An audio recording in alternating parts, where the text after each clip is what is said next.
बात करेंगे LNG case की। साबिक वज़ीर-ए-आज़म शाहिद हक़ान अब्बासी का 13 रोज़ा जिस्मानी रिमांड मंजूर। साबिक वज़ीर-ए-आज़म को एहतसाब अदालत के जज मोहम्मद बशीर के रूबरू पेश किया गया। जाली ट्रस्ट डीड के हवाले से आपको बताएं कि केस की समाअत, जबकि इस हवाले से आपको बताएं कि नैब ने साबिक वज़ीर-ए-आज़म शाहिद हक़ान अब्बासी के जिस्मानी रिमांड की इस्तदा की थी। मरियम नवाज के खिलाफ नैब की दरख्वास्त मुस्तरद कर दी गई है। जाली ट्रस्ट डीड के हवाले से आपको बताएं कि एहतसाब अदालत ने नैब की दरख्वास्त को मुस्तरद कर दिया है।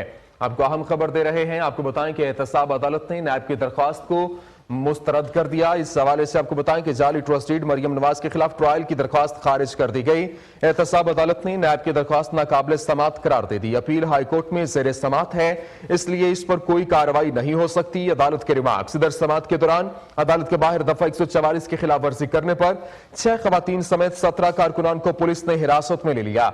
मरियम नवाज ने अदालत के बाहर मीडिया से गुफ्तगू में कहा, जितनी मर्जी गिरफ्तारियां ले लें, हम डरने वाले नहीं। जब हम सड़कों पर निकलेंगे तो सब देखेंगे। जाली ट्रस्ट डीड केस की एहतसाब अदालत में समाअत हुई।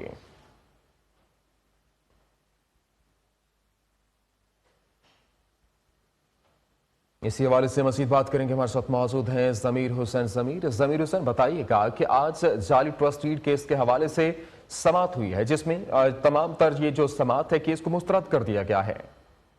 बिल्कुल, साबिक वज़ीर-ए-आज़म मियां मोहम्मद नवाज शरीफ की साहबजादी मरियम नवाज आज जाली ट्रस्ट डीड के मामले के हवाले से एहतसाब अदालत पेश हुई थी। एहतसाब अदालत की तरफ से उनको नोटिस जारी किया गया था कि जाली ट्रस्ट डीड के हवाले से वो जो आके अदालत में जवाब जमा करवाएं।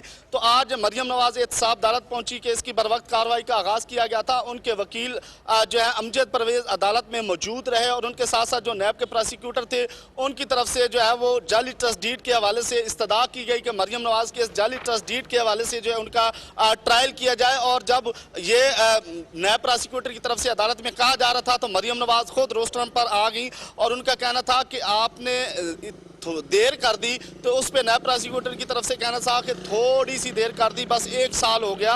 तो उसके बाद कहना था मरियम नवाज का देर आया दुरुस्त आया।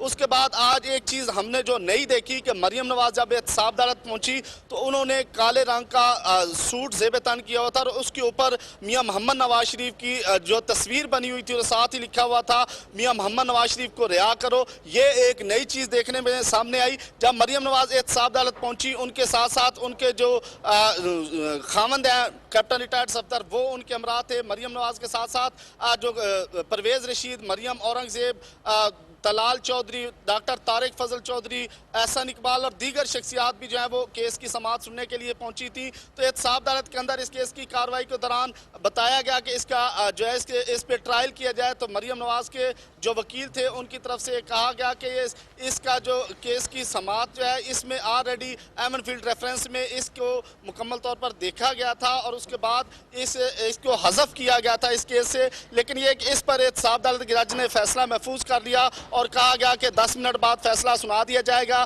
तो इस केस की समाअत में इस दरख्वास्त को समाअत होने या ना समाअत होने के हवाले से फैसला महफूज किया गया और 10 मिनट बाद वो महफूज फैसला सुना दिया गया और नैब की तरफ से जो दरख्वास्त दायर की गई थी ट्रायल के हवाले से उसको खारिज कर दिया गया।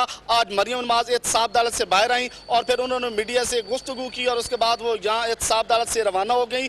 एमन फील्ड रेफरेंस में जाली ट्रस्ट डीड के हवाले से अदालत ने उनको तलब किया गया था और वो यहाँ अदालत। बहुत शुक्रिया ज़मीर हुसैन। ज़मीर हमें तफसीलात से आगाह कर